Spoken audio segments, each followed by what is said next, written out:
Libya کی مسلح افواج کے کمانڈر ان چیف کا پاکستان کا ہم دورہ، وزیر اعظم، آرمی چیف اور نیول چیف سے ملاقاتیں، دفاعی، تجارتی اور تکنیکی تعاون پر اتفاق کیا گیا۔ دونوں ممالک کے تعلقات نئی جہت میں داخل ہو گئے ہیں۔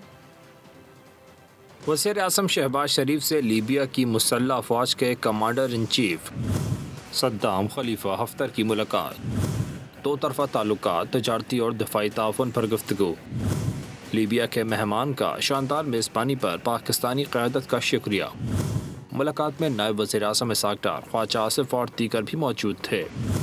اس سے قبل کمانڈر ان چیف کا GHQ راولپنڈی کا دورہ، army chief field marshal Asim Munir سے تفصیلی ملاقات، علاقائی سیکیورٹی، دفاعی چیلنجز اور ٹیکنیکل تعاون پر تبادلہ خیال، دفاعی صنعت اور مہارت کے تبادلے پر اتفاق، کمانڈر ان چیف کی یادگار شہداء پر حاضری، گارڈ آف آنر بھی پیش کیا گیا۔ نیول ہیڈ کوارٹر میں ایڈمرل نوید اشرف سے بھی ملاقات، ریجنل میری ٹائم سیکیورٹی پر گفتگو، پاک بحریہ کی کاوشوں کو سراہا، دفاعی تعلقات مزید مستحکم کرنے کا اعادہ کیا۔